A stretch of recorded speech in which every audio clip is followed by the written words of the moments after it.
তামিম সরকার। পর্ব সংখ্যা 9। লিখেছেন কাফাতুন্নেসা কবিতা। দেখ সুভা, আমরা যা করছি তোর ভালোর জন্যই করছি। বিয়ের কথা বললে না কেন বাবা? মইনুদ্দিন সুভার প্রশ্নের কোনো উত্তর দেয় না। রেডি হয়ে নে, 11টায় কাজে আসবে। সুভাকে রেডি হতে বলে মইনুদ্দিন চলে যায় তার রুম থেকে। আর সুভা চুপচাপ বসে থাকে, এক দৃষ্টিতে তাকিয়ে থাকে বাবার চলে যাওয়ার দিকে। একটু আগে কে? আকাশ চৌধুরী। আমি। ভিড় ঠেলে কিছু মানুষ সামনে এসে দাঁড়ায় সুভার। তার মধ্যে সাদা শুট পরিহিত লোকটা সুভার সামনে দাঁড়াতেই তার চোখ বড় বড় হয়ে যায়। কেমন আছো সুভা? আপনি তো? আমি আকাশ চৌধুরী, সালমান হকের বোনের ছেলে, যাকে তোমার কথোপকথি প্রেমিক তামিম সরকার পরপারে পাঠিয়েছিল। আকাশের কথাগুলো সুভার কানে আসতে বিষের মতো লাগে। এটা তো সত্যি, সালমান হককে তামিম মেরেছিল। আর আকাশ চৌধুরী যে সালমান হকের সাথে রাজনীতি করত, এটাও দেশের কারো অজানা নয়। তার থেকে বড় কথা, আকাশ চৌধুরী আর তামিম সরকারের একজন আরেকজনের প্রতি শত্রুতাও জানা আছে সুভার। টিভিতে একবার দেখেছিল সুভা, আকাশ চৌধুরীকে কুকুরের মতো বলে দড়ি দিয়ে ঘুরিয়েছিল তামিম। কিন্তু কেন সেটা জানার আগ্রহ ছিল না তার। আজকে সরাসরি আকাশ চৌধুরীকে সামনাসামনি দেখে সে পুরোনো দিনের কথা মনে পড়ে গেল সুভার। আমি জানি তুমি তামিমকে পছন্দ করো না, আর তুমি যদি আমার বউ হও তাহলে তামিম তোমাকেও পছন্দ করবে না। এইভাবেই তুমি ওর হাত থেকে বাঁচতে পারবে। সুভা কিছু বলতে যাবে তার আগে মইনুদ্দিন কথা কেড়ে নিয়ে কুশল বিনিময় করে, আর সুভাকে নিয়ে যায় অন্য রুমে। সুভা উঠে আয়নার সামনে দাঁড়ায়, তারপর নিজের হাতের দিকে তামিমের দেওয়া আঘাত এখনো স্পষ্ট। পুরো জায়গাটাও ধকধক করছে। তামিমের এত পাপ খুলে বইয়ের মতো পড়ে আছে সুভার সামনে। আজকে তামিমের বলে একটি কথা বারবার মনে পড়ছে সুভার। আমারে ঠকাইও না সুভা। প্রতিবার দেখা করতে আসলে যাওয়ার সময় তামিম সুভাকে এই এক কথাই বলতো। তামিমের কথা যেন সুভার কানে বাজতে থাকে। আমারে ঠকাইও না সুভা, আমারে ঠকাইও না সুভা, আমারে ঠকাইও না সুভা। সুভা নিজের কানে হাত দিয়ে চোখ বন্ধ করে ফেলে আর খুব জোরে জোরে নিঃশ্বাস নিতে থাকে। আমি ঠকাইনি তামিম, আমি ঠকাইনি। সুভা একটু জোরে কথাগুলো নিজের আনমনেই বলে ওঠে। তার নিঃশ্বাস ভারী হয়ে আসে। কিছুক্ষণ পর সুভা স্বাভাবিক হয়ে নিজের চোখ খুলতে থাকে। সুভা খুব কান্নায় ভেঙে পড়ে, কিন্তু বেশিক্ষণ স্থায়ী হয় না তার কান্না। তার আগে কিছু মেয়ে মণ্ডলী তার রুমে প্রবেশ করে, হাতে তাদের ডালা ভর্তি জিনিস। তারা ভেতরে আসতে সুভা চোখের পানি মুছে ফেলে। বাহ, কি সুন্দর হয়েছে আকাশ ভাইয়ের বউটা, একদম পরী। একজন মেয়ে এসে সুভার কানের লতিতে চোখ থেকে কাজল নিয়ে দিয়ে দেয়। সুভা বুঝতে পারে এটা আকাশের বোন। সুভাকে তারা সাজাতে থাকে। খুব সুন্দর করে যত্ন সহকারে সাজানো হয় সুভাকে। লাল লেহেঙ্গায় একদম আকাশ থেকে নেমে আসা পুরীর থেকে কম লাগছিল না সুভাকে। তামিম যদি জানতে পারে, কাউকে আস্ত রাখবে না আকাশ। তোর কি মনে হয় আকাশ চৌধুরী এত কাছে কাজ করে? এই জঙ্গলের ভেতর তামিম আসতে আসতে ওর প্রাণ ভোমরার সাথে আমার 16 জনের বাসরও হয়ে যাবে। খুব উচ্চস্বরে ভেসে উঠল বন্ধ ঘটায় হাসির আওয়াজ। মনে হচ্ছে কতগুলো হিংস্র প্রাণী তাদের খাবার পেয়েছে বহুদিন পর। যাই বল, মেয়ে কিন্তু একের মাল, একদম খাসা। তামিমের চয়েস আছে। ও, চয়েস থাকলে কি হবে? কাম তো সারবো আমরা। বেচারি বুঝতেও পারলো না তাকে বেস্ট সেল গার্ল বানাবো আমি। আবার উচ্চস্বরে হেসে উঠে সবাই। বাইরে থেকে একজন সার্ভেন্ট এসে জানাই কাজে চলে এসেছে। কাজে আসার কথা শুনে সবার মনের শয়তানি জেগে উঠছে। একটু পরই তামিমের ইজ্জত শেষ করবে তারা। প্রায় অনেক দিনের প্ল্যান ছিল তাদের এটা। সরাসরি তামিমের সাথে লেগে পারবে না, তাই তার দুর্বল জায়গায় আঘাত করছে তারা। সময় 11টা বেজে 23 মিনিট। বিয়ের তোড়জোড় শুরু। কাজী এবং সুভার পরিবার খোলা জায়গায় বসে থাকে। মোটামুটি সজ্জিত। জঙ্গলের ভেতরে হওয়ায় খোলা জায়গা বেশ। সেখানে বিয়ের আয়োজন করা হয়েছে। সবাই মোটামুটি গুছিয়ে বসার পর সুভাকে আনা হয় বাইরে। সুভাকে এত সুন্দর লাগছিল যে তাকে দেখে চোখ সরানো মুশকিল। সুভাকে নিয়ে কিছু মেয়ে বরের মুখোমুখি বসায়। সুভা বসতেই বিয়ের আনুষ্ঠানিকতা শুরু হয়ে যায়। সবকিছু এত তাড়াতাড়ি আর এত কম সময়ের মধ্যে হয়ে ওঠে যে সুভাকে ঠিক তাল করতে পারে না কি করা উচিত তার। তামিমকে সুভাকে ভালোবাসে, বিষয়টি এমন নয়। আর না তার সাথে থাকতে চাই, কিন্তু সুভা নিজের মনের এই ব্যাকুলতা আর এত ভারী ভাবের অর্থ বুঝতে পারে না। কিসের এত ব্যাকুলতা তার, আর কিসের এত উদাসীনতা। আকাশ চৌধুরীর সাথে সুভা শিকদারের কাছে বিয়ে পড়ানো শুরু করে দেয়। সবার আকর্ষণের কেন্দ্রবিন্দু এখন সুভা এবং আকাশ। হঠাৎ ওপর থেকে হেলিকপ্টারের আওয়াজ ভেসে আসে এবং কয়েক মিনিটের মধ্যে আওয়াজটা বেশ স্পষ্ট হয়ে যায়। 6 থেকে 7টা হেলিকপ্টার পরপর খোলা জায়গাটায় নামানো হয়। আশ্চর্যের বিষয় হলো, হেলিকপ্টারগুলো ল্যান্ড করার সাথে সাথে সকলের মুখের নকশা পরিবর্তন হয়ে গেল। শুকনো ঢোক গিলল শুভা। বউ আমার, বিয়া করবি তুই? মজাই মজা। তামিম তার সিগনেচার গোল্ডেন চাপাতি এক হাতে আর আরেক হাতে সিগারেট টানতে টানতে সামনে আসতে আসতে থাকে। তার চোখে চিরছে না সে কালো চশমা। ঠিক বোঝা যাচ্ছিল না তার চোখের রাগ কতটা গভীর। তামিম এগিয়ে আসতে সবাই দাঁড়িয়ে পড়ে। তার সাথে সাথে বেশ কয়েকটা গাড়িও প্রবেশ করে।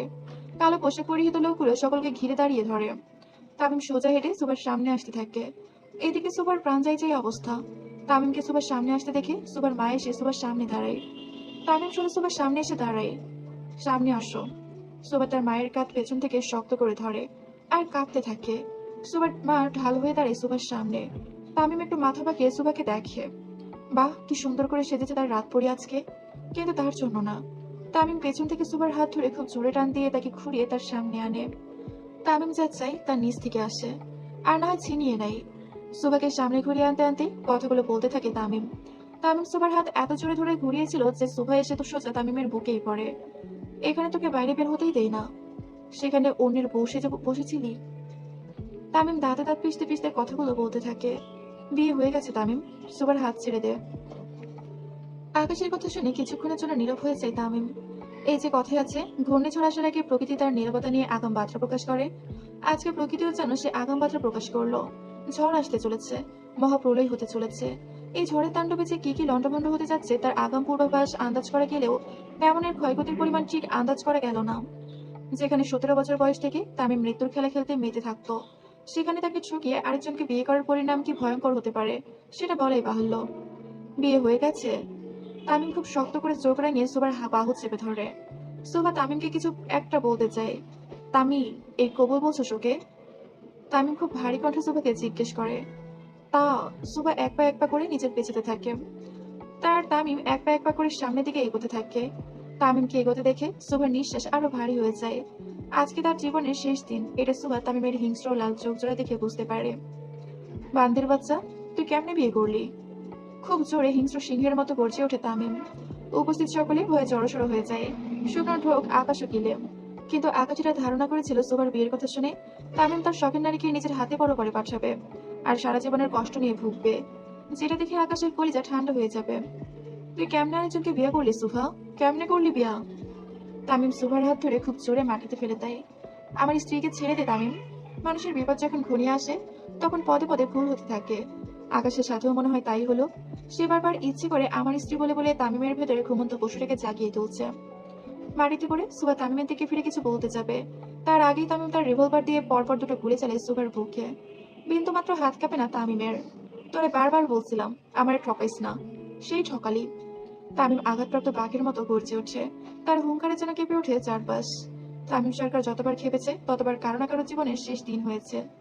সুবাকে গুলি করার সাথে সাথে তার মা বাবারা ছুটে আসতে থাকে তার দিকে, কিন্তু পারে না। তামিম তাদের সামনেও গুলি চালায় আর বড় বড় চোখ করে তাকায় তাদের। কিন্তু কিন্তু সন্তানের বিপদে বাবা মাকে পৃথিবীর কোনো শক্তি আটকাতে পারে না। সুবার বাবা মা আবার ছুটে আসতে থাকে, কিন্তু তার আগে তামিমের লোকেরা তাদের ঘেরাও করে। সুবার বাবা থেমে গেলেও সুবার মায়ের আর্তনাদ থেমে থাকে না। কাঁদতে কাঁদতে এক পর্যায়ে বেহুশ হয়ে যায় সুবার মা। আর জীবন্ত মূর্তির মতো দাঁড়িয়ে থাকে সুবার বাবা। যেখানে নিজের মেয়েকে বাঁচানোর জন্য তাকে অন্য কারোর সাথে বিয়ে দিতে চেয়েছিল, সেখানে নিজের চোখে মেয়ের রক্তাক্ত দেহ মাটিতে পড়ে থাকতে দেখছে। এমন করুণ দৃশ্য দেখা চাইতে মরে যাওয়া বোধহয় ভালো ছিল। এই বেঈমান নারীর মৃত্যু আজকে সচক্ষে দেখবো আমি। তামিমের প্রতিটি কথার আঘাত গুলি রাখাতে চাইতে বেশি মনে হলো সুভার কাছে। আজকে বোধহয় তার জীবনের শেষ দিন হতে চলেছে। সুভা হাত করে উঠিয়ে তামিমকে ডাকতে যাওয়ার আগেই আবার মাটিতে লুটিয়ে পড়ে তার হাত। উপস্থিত সকলে ভয় পেলেও আকাশ চৌধুরীর মুখে ভয়ের কোনো চিহ্ন পাওয়া গেল না। বরং তামিমের এমন অবস্থা দেখে তার মুখে এক তৃপ্তির হাসি ফুটে উঠছে। আমার বউকে ছেড়ে দে তামিম। আকাশের মুখে আমার বউ কথাটি শুনে তামিমের ঘাড়ের রগটা যেন বেঁকে বসে। সে খুব হিংস্রভাবে তাকায় আকাশের দিকে। তোর বউ? ও হ্যাঁ, ও তো এখন তোর বউ। আমার বউ না হয়ে ও তোর বউ হয়ে মোটাছে না? ভারী অন্যায়। তামিম সরকারের প্রেস্টেজে লাগলো। তামিম তার হাতে থাকা রিভলভারটি দিয়ে আকাশের পায়ে শুট করে দেয়। তামিম যে সুভাকে ছেড়ে তাকেও গুলি করবে এটা কল্পনা করতে পারেনি আকাশ। তামিমকে নিচু করতে চেয়েও পারল না সে, বরং খাল কেটে কুমিরের কাছে ধরা দিল। তামিম নিজের পাঞ্জাবির হাতে ওপরে উঠতে উঠতে আকাশের দিকে আসে। মাহির, এই নন ভাই। মাহির একটি শক্ত চেলা কাঠের লম্বা টুকরো তামিমের দিকে ক্যাচ দেয়। তামিম সেই কাঠের লম্বা টুকরোটি নিয়ে আকাশকে বেধড়ক পিটাতে থাকে। সুভা নিজের বুকে হাত দিয়ে তখনও সব স্পষ্ট শুনতে পায়। মৃত্যু যন্ত্রণায় কাতরাতে থাকে, কিন্তু তাকে সাহায্য করার মতো কেউ নেই। তামিম নিজের মতো করে আকাশকে আকাশে পাঠাতে ব্যস্ত। এক পর্যায়ে থেকে তামিম আকাশের পা ধরে তাকে টেনে চিত্রে নিয়ে আসে সুভার দিকে। তালাক দে। আকাশ হাঁপাতে থাকে। কুত্তার বাচ্চা, তালাক দে। তুই এখনই তালাক দিবি ওরে। কথা বলার মতো অবস্থায় ছিল না আকাশ। পায়ে গুলি আর তামিমের হিংস্র মতো ঝাঁপিয়ে পড়ার পর আকাশের প্রাঞ্চে উড়ে এতক্ষণেও আকাশে পৌঁছে যায়নি। এটাই তার ভাগ্য ছিল হয়তো। তামিম বিয়ে। আকাশের বাড়তি কোনো কথা বলার সুযোগ না দিয়ে তার পেট বরাবর জোরে লাথি দেয় তামিম। চাপাতি দে সাকিব। সাকিব তামিমের হাতে চাপাতি দিতেই আকাশ খুব জোরে জোরে 3 তালাক দেয় সুভাকে। এই কাজী, তালাক হয়েছে? কাজী ভয়ে ভয়ে কাঁপতে কাঁপতে মাথা নাড়ে। অর্থ হয়নি, সবকিছুর একটি নিয়ম আছে। তামিম নিজে নিজের মাথায় হাত দিয়ে খুব জোরে চিৎকার করে সুভার নাম নিয়ে। তুই কেমনে ওরে কবুল বললি সুভা? তামিমের চিৎকার ঠিক মতো কানে আসলো না সুভার। চোখ দুটো ঝাপসা হয়ে আসলো তার। সুভা বারবার তামিমকে কিছু একটা বলতে চাচ্ছিল, কিন্তু তামিম আজকে মেতেছে মরণ নেশায়। সুভার মৃত্যু যন্ত্রণায় ছটফট করা করুণ দৃশ্য তামিমের চোখে পড়ে না। সাকিব, ডিভোর্স পেপার নিয়ে আয়। তামিমের কথা মতো সাকিব হেলিকপ্টার নিয়ে উড়ে যায়, আর তামিম খুব হিংস্রভাবে তাকায় সুভার দিকে। এক পর্যায়ে তামিম নিচে সুভার পাশে মাটিতে বসে পড়ে। আমি জীবনে কোনো মাইয়ার দিকে তাকাই নাই, তোর দিকে তাকাইছিলাম, মন ভরে তাকাইছিলাম। তোকে কখনো খারাপ নজরে দেখি নাই, সবসময় বউ করে আনবো বলে নিজের অনুভূতিগুলারে দাবায় রাখছিলাম। আর তুই? তামিম গুলিবিদ্ধ অবস্থায় পড়ে থাকা সুভার গাল খুব শক্ত করে চেপে ধরে। তা চুপ, তোর মতো বান্দির বাচ্চার মুখে আমার নাম শুনলে বমি আসে। সুভা চোখ বন্ধ করে ফেলে তার, আর খুব জোরে জোরে নিঃশ্বাস নিতে থাকে। হয়তো একটু পরে তার দম ফুরিয়ে যাবে। এই চোখ খোল বান্দির বাচ্চা, চোখ খোল। তুই অন্য কারো হয়ে মরতে পারস না, চোখ খোল। তামিম সুভার দু গালে জোরে জোরে থাপড়াতে থাকে। গালে থাপড় পড়ার সাথে সাথে সুভা চোখ মেলে তাকায় আর জোরে জোরে নিঃশ্বাস নিতে থাকে। তুই অন্য কারো হয়ে মরতে পারস না সুভা, এ অধিকার তোর নাই। কিছুক্ষণের মধ্যে সাকিব পেপার নিয়ে হাজির হয় আর তামিমের সামনে ধরে। তামিম পেপার নিয়ে সুভার সামনে ধরে। এই সাইন কর, সাইন কর বান্দির বাচ্চা। তামিম জোর করে সুভার হাতে কলম ধরিয়ে দেয়। শরীর অসল হয়ে যাওয়ার ফলে সুভা কলমটি ধরতে পারে না। বাহ, নতুন স্বামীর জন্য এত পিরিত তোর, কলম ফেলে দিলি। তামিম সুভার হাত ধরে তাকে কোলে নিয়ে দুহাত শক্ত করে ধরে সাইন করিয়ে নেয়। তারপর আকাশকে নিয়েও সাইন করায়। তারপর সুভাকে কাঁধে তুলে সামনে যেতে থাকে। সাকিব, আকাশকে আকাশে পাঠাও। মাছ পানিতে ধরা দিয়েছে, এখন জমবে মজা। তামিম পাবে সাজা, সাজবো আমি রাজা। কিন্তু যদি টের পাই, শালা বহুত হারামি আছে, হারামিতে পিএইচডি করা। কিন্তু জনগণ তাকেই মানবে যে মানবতার ফেরিওয়ালা হবে। আর সরকারের ছেলে তো রেকর্ড সবার জানা। চেয়ার্স। সাকিব আকাশকে আকাশে পাঠা। তামিম সুভাকে নিয়ে অগ্রসর হয় সামনের দিকে। না, সে হেলিকপ্টারে ওঠেনি। তার লোকদের গাড়ির পেছনে রাখা হোম বাস এবং অ্যাম্বুলেন্সের সামনে এসে দাঁড়ায়। তামিম আগে থেকেই যে হোম বাসের ভেতরে একটি ছোটখাটো হসপিটাল খুলে রেখেছে, সেটার কল্পনা এই অবধি কেউ করতে পারেনি। তামিম নিজের রাগ সম্পর্কে অবগত। তার ধারণা আছে সে সুভার ক্ষতি করবে, তাই সে আগে থেকেই একটি মিনি হসপিটাল নিজের সাথে নিয়ে এসেছে। যদিও বাসটি আসতে দেরি করে, কিন্তু খুব বেশি দেরি হয়নি। তামিম তার হেলিকপ্টার নিয়ে আসার 1 ঘন্টার মধ্যে অ্যাম্বুলেন্স ও হোম বাস চলে আসে। সেখানে কয়েকজন সার্জারি ডাক্তার এবং কয়েকজন নার্স উপস্থিত ছিল। তামিম সুভাকে বেডে শুয়ে দিয়ে বাইরে চলে আসে। যদি ওর কিছু হয় তাহলে তুই শেষ ডাক্তার। ডাক্তারকে ওয়ার্নিং দিয়ে তামিম সামনে আসতে থাকে। তামিম যে পূর্ব হতে অ্যাম্বুলেন্স এবং চিকিৎসার সবকিছু আনিয়ে রেখেছিল, সেটা তার লোকেরাও আন্দাজ করতে পারেনি। তামিম ভেতরে আসতে তার সামনে একটি চেয়ার রাখা হয়। তামিম খুব সুন্দর করে চেয়ারের পায়ের উপরে পা তুলে বসে। আর ভেতরে সুভার অপারেশন শুরু হয়। নিচে আধমরা হয়ে পড়ে থাকে আকাশ। তামিম আসার আগে তার পঞ্চপাণ্ডবরা আকাশের প্রায় অর্ধেক কেম শেষ করে ফেলে। তামিম পায়ের ওপরে পা তুলে নিকোটিনে ধোঁয়া উড়াতে থাকে। আমার বেইমান শ্বশুর শাশুড়ি কই রে? ভাই, ভাবি সাবের মতো বেহুশ। এর আব্বা আর ভাই দাঁড়াই আছে, নিয়ে আয়। তামিমের সামনে সুভার বাবা এবং ভাইকে নিয়ে আসা হয় এবং তাদের মাটিতে বসানো হয়। আপনার মাইয়ারে যে আমার পছন্দ, জানতেন না? হ্যাঁ জানতাম। তাহলে অন্য কারোর সাথে বিয়ে দিতে গেলেন কেন? মেয়েকে বাঁচানোর জন্য। তামিম সিগারেটটি ফেলে দিয়ে হাসতে থাকে শব্দ করে। এখন কি বেঁচে গেল? শুনুন শ্বশুরাব্বা, আপনার মাইয়ার যদি আরো 50 জায়গায় বিয়ে দেন, আমি সেই 50 জনের সাথেই ওর ডিভোর্স করে নিয়ে আসবো। অন্যের স্ত্রীর সাথে সংসার করবেন আপনি? ডিভোর্স হয়ে গেছে ওর। 90 দিনের আগে ডিভোর্স কার্যকর হয় না। বাহ, এত কিছু জানেন আপনি। বেশ আইন কানুন জেনেই আমার সাথে খেলতে নেমেছেন দেখি। শুনেন শ্বশুরাব্বা, আপনার মেয়ের ডিভোর্স একদম ইসলামী শরীয়ত আর বাংলাদেশের আইনের পথ ধরেই হয়েছে। ইসলামে একবার তালাক দিলে ইদ্যতের সময় থাকে 3 মাস। এই 3 মাসের স্ত্রীকে ফেরত না নিলে তালাক কার্যকর হয়ে যায়। আর বাংলাদেশে ইউনিয়নে তালাক রেজিস্ট্রিতে জমা দিলে সালিশ বোর্ড বসে। সেখানে স্বামী স্ত্রীকে গ্রহণ না করলেই তালাক হয়ে যাবে। কিন্তু আকাশ তো পরপারে যাবে, তাহলে মরার আগে কেউ সুভাকে নিজের বউ দাবি করুক, এটা আমি কিভাবে মেনে নিই বলেন? তামিম আকাশের দিকে তাকিয়ে ঠোঁট জড়ো করে চুমু খাওয়ার মতো শব্দ করে। ডিভোর্স পেপার তো আগেই হাতে ধরাই দিছি, এখন মৃত্যু সনদটা বাকি ছিল। পরপর 5 থেকে 6টি গুলি মেরে আকাশের বুক ঝাঁঝরা করে দেয়। আকাশ, আকাশে ভালো থাকিস ভাই। জাহান্নামের সর্বনিম্ন স্তরে যেন তোর ছাই হয়। তামিমকে দেখলে মনে হয় শয়তানও কনফিউজ হয়ে যাবে। সে মানুষ নাকি তাদের খালাতো ভাই, যে নিজেই মানুষ মারছে আবার তার জাহান্নামে যাওয়ার জন্য বলছে। অথচ সব থেকে পাপিষ্ট কাজ একটু আগে সে নিজেই করলো। তামিমের এত ভয়ঙ্কর রূপ দেখে সুভার বাবা চুপসে যায়। শুকনো ঢোক গিলে সে। রাজনীতি আমার রক্তে শ্বশুরাব্বা, আমার সাথে রাজনীতি করিলেন না। কখন কি হয় সকল কিছুর আইন আমার জানা আছে। একটু খোঁজ নিয়ে দেখেন তামিম সরকারের শিক্ষাগত যোগ্যতা কতটুকু। তামিম পেছনে পা ফিরিয়ে সুভার বাবার সামনে আবার দাঁড়ায়। বিধবা মেয়েদের তো বিয়ে করা যাবে তাই না শ্বশুরাব্বা? আপনার মেয়ে তো এখন বিধবা মানুষ। একটু আগে তার স্বামী নিজের শেষ নিঃশ্বাস ত্যাগ করলো, এখন তো তার বিয়ে হলেও সমস্যা নাই। তামিম উঠে দাঁড়িয়ে সোজা কাজের কাছে চলে যায়, তারপর তার মাথায় হালকা হাত রাখে। বইরা, তোর একটু আগে ভুলভাল বলার জন্য আমি হার্ট অ্যাটাক করতে করতে বাঁচলাম। বইরা হয়ে গেছে হাদিস জানোস না? কাজে থরথর করে কাঁপতে থাকে, কিন্তু জায়গা থেকে উঠলো না। হয়তো বয়সের ভারে জেগে ধরেছে। তামিম উঠে হোমবাসের কাছে চলে যায় আর চেয়ার নিয়ে সামনে বসে থাকে। ভেতরে সুভার অপারেশন চলতে থাকে, আর সুভার পরিবার সহ বিয়েতে উপস্থিত 30 জনই সেখানেই থাকে। প্রায় 5 থেকে 6 ঘন্টা যাবৎ চলে সুভার অপারেশন। এর মধ্যে সুভার কয়েকবার ব্লাডেরও প্রয়োজন হয়। তামিমের সাথে রক্তের গ্রুপ মিল থাকায় সে এক ব্যাগ রক্ত দেয় সুভাকে। তামিম চেয়েছিল তার শরীরের সমস্ত রক্ত যেন সুভাকে দেওয়া হয়, কিন্তু একজন মানুষ একদিনে এর বাড়ি ব্লাড দিতে পারবে। তাই তামিম ব্লাড দিয়ে বাইরে অপেক্ষা করতে থাকে। ভাই, একটা কথা কমো? বল মাহির। ভাবি সাপের বুকে গুলি ক। মাহির তার সম্পূর্ণ কথা শেষ করার আগেই তামিম চোখ বড় বড় করে তাকায় তার দিকে। ভয়ে মাহির চোখ নামিয়ে মাথা নিচে করে দাঁড়িয়ে থাকে। যেই বুকে তামিম সরকারের রাজত্ব, সেই বুকে তামিম গুলি চালায়নি। সবাই খুব অবাক হয়ে যায় তামিমের কথা শুনে। তারাই স্পষ্ট দেখেছে তামিম দুটো গুলি চালিয়েছে, আর সুভার হাত ছিল বুক বরাবর। তাহলে তামিমের কথার সাথে একটু আগের দৃশ্যের মিল কেন পেল না তারা? তামিম সরকারকে কি তোর বলদ মনে হয় নিজের নিজের প্রাণ পাখির বুকে গুলি চালাবে? এটা যেন তার প্রাণ ঘাটি করতে পারে। সকলে যে যার মুখের দিকে তাকায়, তারপর গোল হয়ে তামিমের পাশে মাটিতে বসে। বক্ষ স্থিতিতে গুলি চালাইছি আমি হৃৎপিণ্ডের উপরে। সারাদিন চিকিৎসা না হলেও সহজে মরতো না। ভাই, আপনি একটা জিনিয়াস। মাগার আপনার মাথা গরম হইলে তো কিছু পরোয়া। সাকিব পুরো কথা শেষ করার আগে নিজের মুখে হাত দিয়ে চেপে ধরে। থুকু, মাফ করে দেন ভাই, মুখ ফসকে বের হয়ে গেছে। আমার বয়স কত সাকিব? ভাই, 28.5 বছর। এই 28 বছরে আমি খুন কয়টা করছি হিসাবের বাইরে ভাই।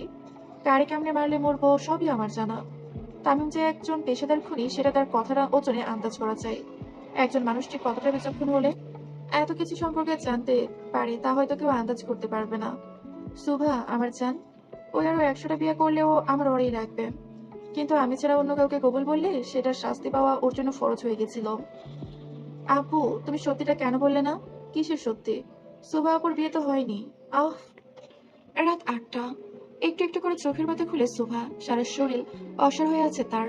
কিন্তু মাঝে মাঝে একটু করে এমন কাঁপানি লাগছে তার শরীরে, যেন সে ঝুলছে, না হয় দোল খাচ্ছে। সুভা একটু পর করে চোখের পাতা খুলে, চোখ খুলে কিছুক্ষণ সামনে তাকিয়ে থাকে। সামনে তাকাতেই সুভার ভ্রু কুঁচকে যায়।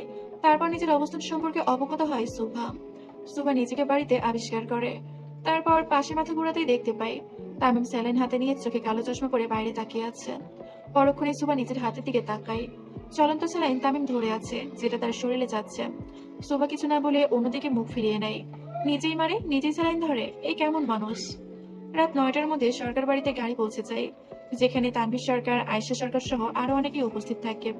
শরীর নড়াচড়া করার মতো 0% শক্তিও অবস্থিত নেই সুভার শরীরে। সে চুপচাপ বসে থাকে। তামিম নেমে স্যালাইনটা মাহিরের হাতে ধরিয়ে দেয়, তারপর সুভাকে কোলে তুলে নেয়। তামিম আসতেই সকলের চোখ ছানা বড় হয়ে যায়। এই প্রথম বোধহয় কেউ লাল বেনারসির জায়গায় হসপিটালের ড্রেস পরিয়ে হাতে চলন্ত স্যালাইন ধরে বউ নিয়ে প্রবেশ করছে। সিনেমার শুটিং এর অংশ কেউ হার মানাবে এই দৃশ্য। তামিম সুভাকে নিয়ে সোজা হাজির হয় তার বাবা মায়ের সামনে।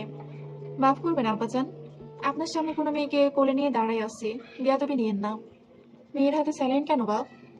আমাকে বিয়ে করার খুশিতে হার্ট অ্যাটাক করছিল, তাই স্যালাইন লাগাইতে হয়েছে আম্মাজান। তানভীর সরকার সুভার মাথায় হাত দেয়। আমার ছেলে কি আপনাকে জোর করে তুলে এনেছে? সুভা ছল ছল চোখে তাকায় তানভীর সরকারের দিকে। জি। কি? না, আমি স্বেচ্ছায় এসেছি। তামিম খুব জোরে কি বলাতে সুভা বুঝে যায় এখন তাকে আরো 5 থেকে 6টা গুলি খেতে হবে। দেখছেন তো আব্বা, আপনি শুধু শুধু আমাকে সন্দেহ করেন। আমি মেয়ে তুলে আনার মতো লোকই না। তানভীর সরকার আর কিছু না বলে তামিমকে ভেতরে আসতে বলে। তামিম সুভাকে নিয়ে এসে সোফায় বসায়, তারপর আস্তে আস্তে তার স্যালাইন খুলে দেয়। সুভা চুপচাপ বসে থাকে, কিছু বলার মতো বা করার মতো শক্তি অবস্থিত নেই সুভার। সে শুধু এখন নীরব দর্শকের মতো বসে আছে। তামিম সুভার পাশে বসতেই একজন বোরকা পরিহিত মহিলা ভেতরে ঢুকে, তার সাথে সাথে কয়েকজন গার্ডও ধরে ভেতরে আসে। সুভা আগন্তুক মহিলার মুখের নিচে নাম শুনে এক দৃষ্টিতে তাকিয়ে থাকে। এই কণ্ঠস্বর আগে শুনেছে বলে তো মনে হয় না তার। সুভা, তোমার মা। নিজের মায়ের নাম শুনতেই সুভা নড়ে চড়ে ওঠে। কি অসুস্থতার, কিন্তু অসুস্থতার ভারে উঠতে পারে না। কি হয়েছে আমার মায়ের? তোমার মা আর নেই শুভা। এই কয়েক সেকেন্ডের মধ্যে সুভার চোখের সামনে কালো অন্ধকার নেমে এলো। কেউ একজন খুব বিশ্রী মজা করছে তার সাথে। তোমার মা আর নেই, তাড়াতাড়ি চলো। সুভা উঠে দৌড় দিতে চায়, কিন্তু সাথে সাথে পেছনে পড়ে যায়। তামিম তার হাত দিয়ে ধরে ফেলে সুভাকে। আমার মা আর নেই তামিম। তামিম খুব শক্ত করে সুভাকে জড়িয়ে ধরে। কান্নার বাঁধ যেন ভেঙে গেছে আজকে। তামিম সুভাকে কোলে নিয়ে নিয়ে সামনে হাঁটতে থাকে। সারা রাস্তা সুভার চোখের পানিতে ভিজে যায় তামিমের পাঞ্জাবি। সুভাদের বাড়ির সামনে এসে দাঁড়িয়ে তামিমদের গাড়ি। তামিমের সারাক্ষণ ছিল সুভার পাশে। নিচে নামতে সকলের আকর্ষণের কেন্দ্রবিন্দু হয় সুভা এবং তামিম। এত লোকে গিজগিজ করছে সুভাদের বাড়ি। তামিম সুভাকে নিয়ে সোজা ভেতরে চলে যায়। সুভাকে দেখে তার বাবা চলে আসে। সুভারে, তোর মা আর নেই। প্রচন্ড কান্নায় ভেঙে পড়ে সুভার বাবা। সুভাকে সোজা নামানো হয় তার মায়ের রাখা লাশের সামনে। মাকে এভাবে সাদা কাপড়ে পরে শুয়ে থাকতে দেখিয়ে দম বন্ধ হয়ে আসতে থাকে সুভার। একজন সন্তানের কাছে এর থেকে ভয়ঙ্কর দিন বোধ হয় আর হতেই পারে না। একজন সন্তান কল্পনা তো দূরে থাক, তার চিন্তাতেও এমন কিছু আনে না। কিন্তু সুভার মা তো সকাল অব্দি ভালো ছিল। তাহলে এমন কি হলো তার? সুভা এদিক ওদিক তাকিয়ে সৌরভকে খুঁজতে থাকে।